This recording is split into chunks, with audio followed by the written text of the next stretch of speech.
Yeah. We here. I'm right back at you like I never left, and I'm gonna go this hard to my last breath. It's Lil Kenny Russell, Canoom Consul Moon. You already know what you're gonna get when you step in this room. You're now dealing with Canoom. Yeah, I'm here.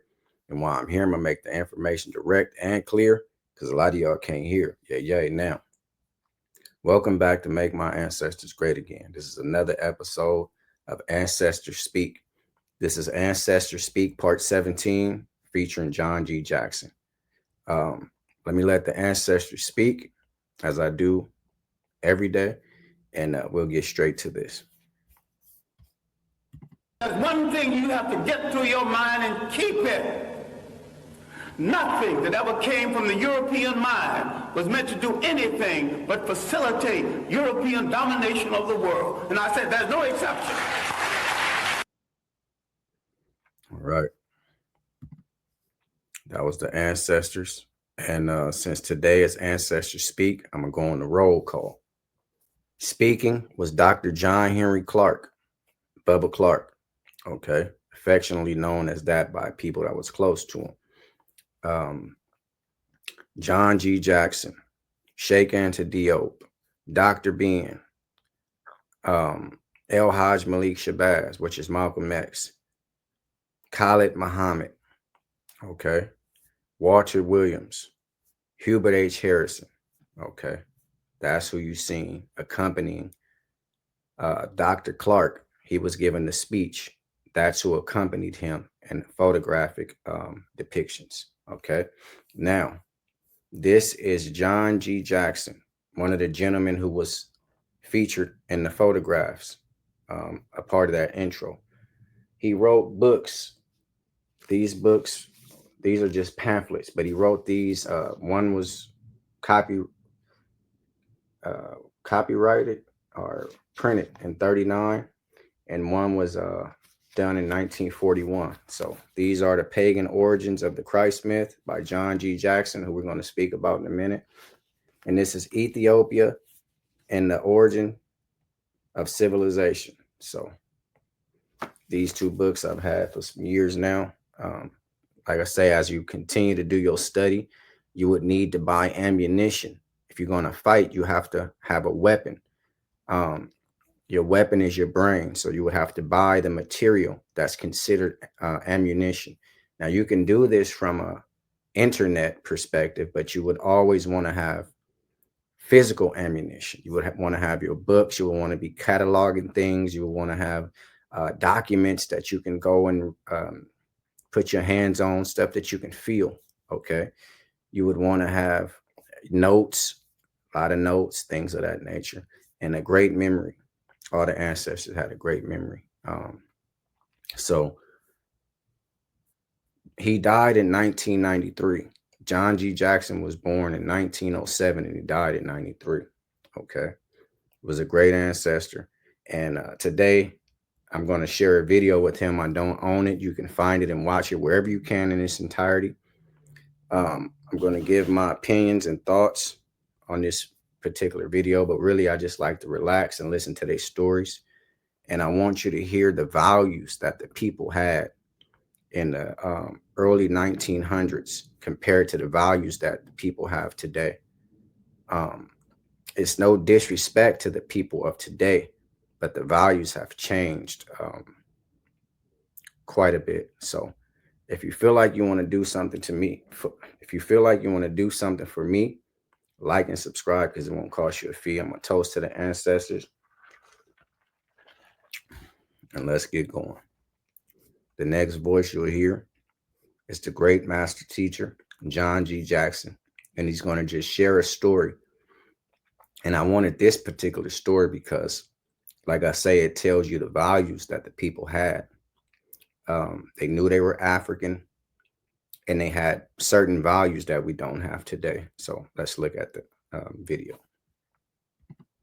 I would go to Stuyvesant High School in the morning. That's one of the best high schools in the whole country.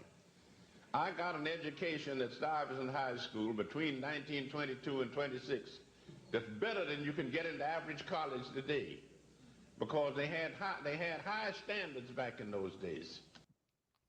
So he went to Stuyvesant High School, okay, from 22 to 26. And he got a better education there than you can get at some of the colleges of that time period. I believe this was the 80s, late 80s, early 90s when he gave this speech. So even back then, the values that they put in education was much higher. He said they had a high standard. So Stuyvesant High School at that time was one of the best high schools in the world. And he got the equivalent of a college education at Stuyvesant. Let's continue. You don't see stuff like that anymore. You might have one or two teachers throughout a whole institution, whether it be lower school, middle school, or high school. And you have one teacher who people really commend and say, "Oh man, this teacher they give their heart out." Whether it's a male or female, this person really cares about what they're teaching. They care about their children. You have one or two of them maybe in today's time in each institution.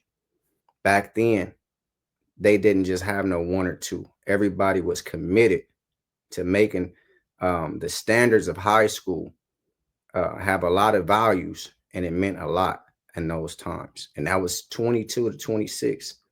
This is the 1900s.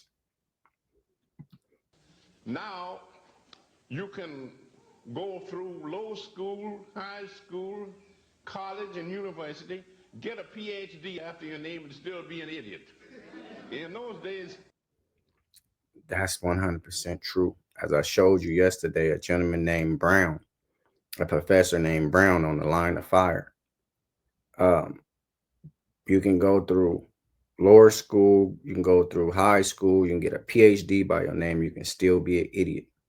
See, it was already, the transformation was already made. Like I say, this speech is from the late 80s, early 90s. What do you think we are today? Where we are today, it's lower than that. So, and the reason I brought up the gentleman is because he went through all the schools to have a PhD, and he protests homosexuality, but he had a relationship with a special community person, alleged. Okay. So I just brought him up because for me, that's idiotic. You so intelligent. You went through all the walks of school. You got a PhD and things of that nature. And you couldn't even decipher when and when not to have a relationship with someone that you criticize. Okay. Maybe he didn't know, but it just speaks to the common sense and the thinking ability of educated or so-called educated people. Let's continue. You hear me? in those days, you couldn't do it. Now, I've been asked to, now, I haven't finished the story yet. I graduated from high school. Then I got a job working as a red cap. Some of you people probably don't know what a red cap is because we don't have many railroads around today. But red caps are people who dressed up in a uniform with a red cap, and they would carry bags to and from trains and railroad stations and try to live off the tips that the people give them. There's no salary to the job. You put on a uniform and work 10 hours a day and hope that you would make enough money to pay your rent and grocery bill. Listen to the dedication that our people had in the 20s, because a lot of opportunities weren't given. So you used to have to carve your way and carve an opportunity for yourself. Now, he was in Harlem at this time. So this man is part of the Harlem Renaissance period, the era when it was Arthur Schomburg, Hubert H. Harrison, John G. Jackson, Dr. Clark, Dr. Ben. This was brewing at that time. But the dedication that the people had at that time, you had no salary to these jobs, but you would put your uniform on, or I guess you had to be dressed in a particular manner, and you get a red cap, and you would carry people's groceries, their bags, and their belongings to and from the train. European people, I'm guessing, and if it was Africans who was able to take trips, them as well. Okay. No salary, and you had to hope you would live on the tips. But at the same time, his dedication to just survive our people, you go work for tips, but you put a high value on trying to achieve an education. You hear me? Let's continue the story, African people.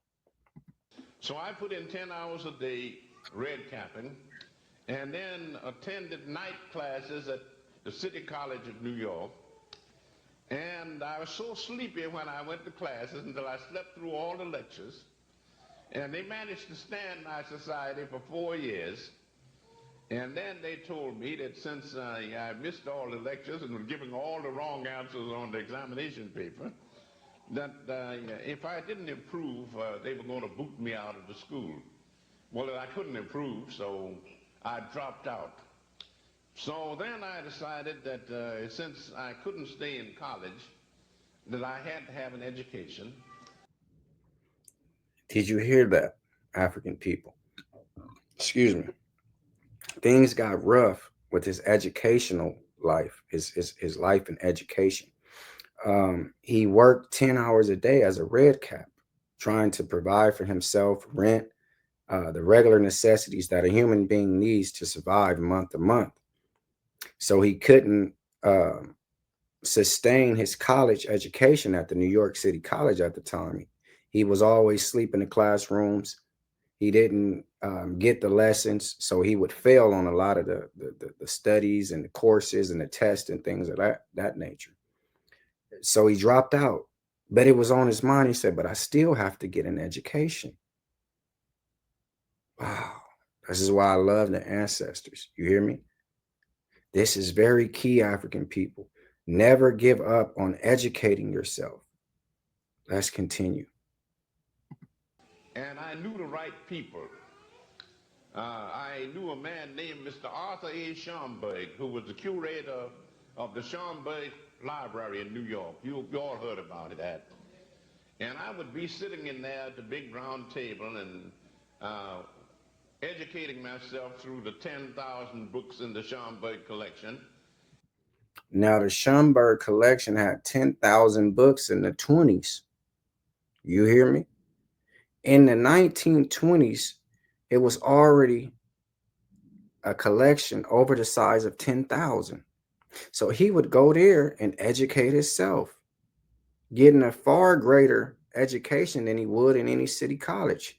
Because again, the people there weren't that committed on making sure you achieve things. You see, so you have to be committed to giving yourself the best education that you can acquire. You hear me? Even if you're going to pay for one, you have to be sure and certain that you're doing the best to get the best out of the experience that you can. So it still takes you. But Arthur A. Schomburg was a Puerto Rican and an African man. They said he had German descent as well. But he was all about African and Puerto Rican history and making sure that the African people at that time got their recognition. This is what Arthur Schomburg was about. So at the New York Library, they still have a whole collection named after him, the African collection. And this is where he would sit. And great people from that era would sit around the round table and just use their great minds to politic and discuss matters and educate themselves. Each one teach one. See, we had a great value on that, African people. So that's what I'm attempting to do here. The stuff that I know, I'm trying to administer and put some of it out in the public universe, okay, for public consumption. That's what I'm doing here on YouTube. Again, I'm not a shock jockey. I don't run around here and do things that's in the media, the number one stories. I don't jump on the number one stories. I'm trying to do something here, okay? So when you went to Arthur Schomburg library at the time, you would see a J.A. Rogers. Great. These are great scholars, African scholars. You would see a Hubert H. Harrison. They called him Socrates. Okay. You would see a Dr. Bean, a Dr. Clark, and a John G. Jackson. So the scholars who just hung around at the watering hole was unmatched, even in this time period. You hear me? Let's continue. And whenever I got stuck, Mr. Schomburg would come over and give me a helping hand. And sometimes as we sat there, J.A. Rogers would come in. You all know about J.A. Rogers. Rogers would come in and sit next to me, so I had teachers like Arthur A. Schomburg, J.A. Rogers, and Dr. Hubert Henry Harrison, who is a black scholar that you probably never heard of. And the only reason you never heard of him was because he was black. If you were a white man, they'd have monuments built to him all over the country. That was the great ancestor. Okay. That was the great ancestor. John G. Jackson, the warrior king. He looked like that. And back in those times, if you would be a high yellow brother or things of that nature, less melanated than other brothers, they would give you a pass. They would think you were a European man. This man didn't play that, because if you go on in the speech, he got to talking about Jesus and the state of the church at that time. He said they had songs that say, hey, you can bleach me all out as white, because he wanted to be with the Lord. See? And he said at that time when he made songs up like that, he said, I don't think I'm going to make it. As light as he was, he could have passed for white. But the thinking, the mentality, make me white so I can be washed in the blood of Jesus. When you wash me in the blood of Jesus, I'll come out white and I'll go to heaven. This is what he said the songs were at that time. I never heard that one. Then he said they had another song. You can have all the world, just give me Jesus. That a bitch? That's the state that we're still in today. This is how our people accepts this nonsense. You can have everything in a sense. This is essentially what they're telling the European people and other races. Just let me beg and plead and scream and holler and foam at the mouth and give me some Jesus. Mary and them got a song. I need just a little more Jesus. That's all I need. It's a little bit more. You should have had enough. You went through slavery.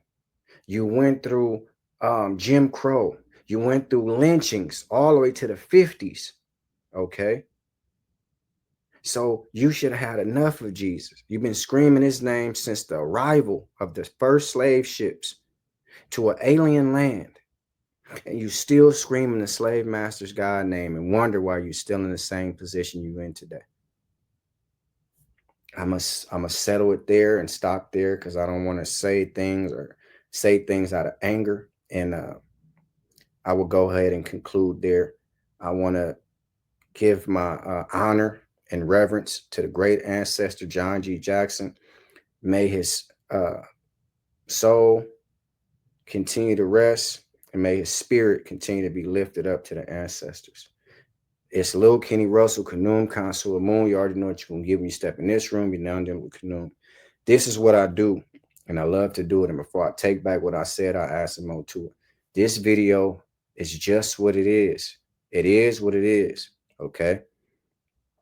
Simple and plain. You can use it for whatever you want to use it for. My job is not to take religion from you. It's to restore spirituality, which was taken from you at the time religion was given to you. Like, share, subscribe, comment, and I thank you for watching. If anybody want to do something for me, like and subscribe, because it won't cost you a fee. Education and preparation is the first step to retaliation. So before you pick up a weapon or a silly religion, pick up some knowledge. If anybody's offended by anything you heard, I meant every word. JJ.